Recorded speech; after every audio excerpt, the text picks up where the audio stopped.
capítulo 14, versículo 22 diz assim: E logo ordenou Jesus que os seus discípulos entrassem no barco e fossem adiante para a outra banda, enquanto despedia a multidão. Despedida a multidão, ele subiu ao monte para orar à parte. Chegado já à tarde, estava ali só, e o barco estava já no meio do mar, açoitado pelas ondas, porque o vento era contrário. Mas à quarta vigília da noite, dirigiu-se Jesus para eles, caminhando por cima do mar. E os discípulos, vendo caminhar sobre o mar, assustaram-se, dizendo: É um fantasma. E gritaram com medo. Jesus, porém, lhes disse, e falou logo, dizendo: Tendes bom ânimo, sou eu, não temais. 28. Respondendo-lhe Pedro, disse: Senhor, se és tu, manda-me ir ter contigo por cima das águas. Ele disse: Vem. E Pedro, descendo do barco, andou sobre as águas para ir ter com Jesus. Mas sentindo o vento forte, teve medo, começando a ir para o fundo, clamou dizendo: Senhor, salva-me. E logo Jesus, estendendo a mão, segurou e disse-lhe: Homem de pequena fé, por que duvidaste? Quando subiram para o barco, acalmou o vento.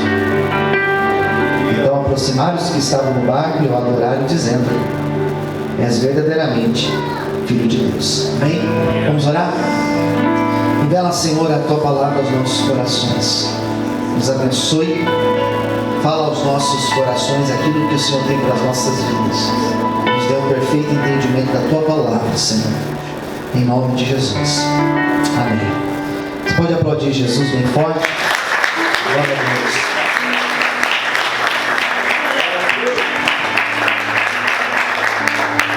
Bom, olha aqui para mim. Eu, quando estive em Israel, eu conheci alguns lugares que realmente marcaram a minha vida e me fizeram ler a Bíblia diferente. Porque nós temos uma imagem acerca desses lugares, e você pode até pesquisar na internet e ver as imagens atuais desses lugares. Só que nada se compara em você estar no local. Experiência única. Eu me recordo que no meu primeiro dia lá em Israel, eu tive a experiência de conhecer um local na região de Qumran, onde fica o Mar Morto. E quando eu cheguei no Mar Morto, foi uma experiência única. Primeiro, eu vi mulheres de burca dentro da água. Mulheres totalmente cobertas, da cabeça ao pé, aquelas vestes toda preta, com o rosto tampado, dentro do mar. Aquilo para mim foi chocante. Os homens à vontade e as mulheres de burca, não todas, mas algumas. E quando eu entrei no Mar Morto, eu comecei eu fui ensinado acerca do Mar Morto, e uma das coisas que nós aprendemos é que o mar Morto, ele é chamado de Mar Morto porque a concentração de sal é muito grande. É o local com maior concentração de sal, é a água com maior concentração de sal da terra. E a experiência do Mar Morto foi interessante porque quando você entra na água, você não afunda. Se você deitar para trás assim, você não afunda, de tanto sal que tem na água. E é uma experiência também interessante, porque quando eu olhei na praia, existem vários chuveiros lá no Mar Morto. Porque se uma pessoa ali por acaso a água entra nos olhos, ela tem que correr no chuveiro, lavar os olhos. É perigoso ela ficar cega, de tanto sal que tem. E aquilo foi uma experiência muito interessante para mim, muito marcante. Eu fiquei impressionado com aquilo. 2, 3 dias depois, eu conheci o Rio Jordão. E nós fizemos um batismo no Rio Jordão. E para mim foi impactante, porque a gente tem uma imagem de Rio Jordão, onde Jesus foi batizado, onde Naamã foi curado, né? Onde o machado caiu e fez que Deus fez flutuar. E quando eu cheguei no Rio Jordão, eu fui muito tocado por Deus. Mas dias depois, eu conheci o Mar da Galileia, que é o Lago de Genezaré. Quando você lê na Bíblia Lago de Genezaré ou Mar da Galileia, é o mesmo lugar. E quando eu conheci esse lugar, nós tivemos a experiência de atravessar de uma margem para outra daquele lago. É uma travessia que nós demoramos ali entre 40 minutos a 1 hora. E eu lembro que quando eu entrei no barco para atravessar, era uma réplica do barco usado na época de Jesus. E quando eu comecei a fazer aquela travessia, eu acho que eu nunca chorei tanto na minha vida como eu chorei naquele dia. E foi colocado uma música em hebraico, e aquilo começou a mexer comigo de uma forma. E aquela água tranquila daquele lago, e eu olhava para aquela água, o barco de travessia, eu olhava para aquela água, e eu imaginava essa passagem aqui. Eu imaginava Jesus caminhando sobre aquelas águas. E eu chorei muito, eu nunca senti tanta presença de Deus como eu senti naquele momento. Eu viajei na Bíblia. Então todas as vezes que eu prego esse texto, não tem como eu não voltar lá, eu volto lá. E essa passagem, para quem não está familiarizado com o texto, diz a Bíblia que Jesus, ele tinha acabado de fazer um grande milagre. Ele tinha acabado de multiplicar os pães e os peixes para alimentar uma grande multidão. 5.000 homens, fora as mulheres e as crianças. E depois de ele alimentar essa multidão, usando apenas 5 pães e 2 peixinhos, as pessoas ficaram impressionadas com a manifestação visível daquele poder. E Jesus chega para os seus discípulos e fala assim: eu quero orar, mas eu vou orar à parte. Nós temos relatos de Jesus orando com os 12. Nós temos relato de Jesus orando com 3, Pedro, Tiago e João. E nós temos relato de Jesus orando sozinho. Ele falou: agora eu quero orar sozinho. Ele estava aqui no alto de cada margem. Ele falou assim: eu vou subir no monte para orar, e vocês podem entrar no barco, vocês podem ir para o outro lado, e não se preocupem, porque eu vou chegar lá, mas eu vou orar, eu vou subir para orar. E Jesus sobe no monte para orar. E a noite foi adentrando. A noite lá começa às 18 horas, começa a anoitecer. E o texto vai dizer que já era a 4ª vigília da noite. Eles contam, os romanos, eles contavam a noite em vigília.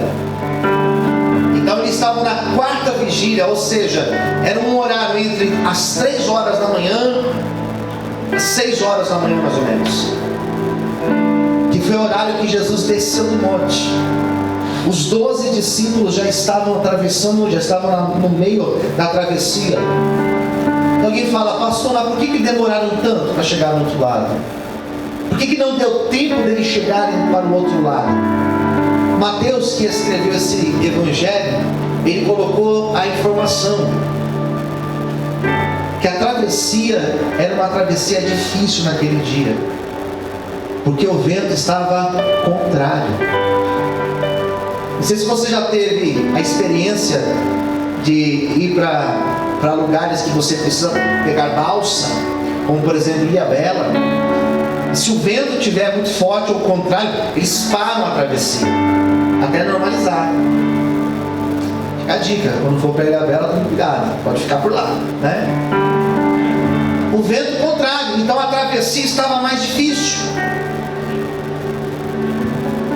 Jesus desce do monte, e quando ele desce do monte, a Bíblia vai falar que eles já estavam no meio da travessia. tentando chegar do outro lado, tentando, mas não estava fácil. E foi aí que aconteceu o que nós acabamos de ler. Jesus começa a caminhar. Ele começa a caminhar sobre as águas. Posso ouvir um amém, queridos? Amém. Ele começa a pisar, mas conforme ele vai pisando, ele não afunda. E conforme ele vai pisando, ele não vai afundando nas águas, mas ele vai caminhando como se ele estivesse caminhando nesse chão fixo aqui, ó, que nós estamos pisando. E os discípulos lá no barco, eles começaram a perceber que algo vinha de encontro a eles. E eles começam a olhar para o outro e perguntar: mas você está vendo aquilo que eu estou vendo? Eu estou vendo. Mas o que será que é aquilo? Será que é algum peixe? Será que é alguma ave? Não, mas não é, porque essas horas, madrugada, não tinha iluminação como nós temos hoje, não tinha os refletores como nós temos hoje. Eles começam a ver aquele negócio vindo, e eles começaram a pensar, começaram a acreditar, poderia ser um fantasma, um espírito, sei lá. E eles começam a ficar assustados. Quem entendeu, diga bem. Eles começam a sentir medo.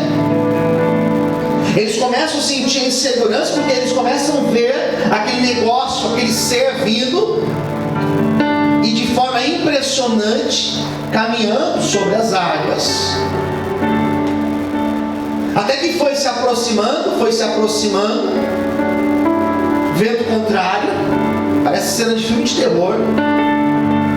E foi aí que Jesus já estava mais perto deles.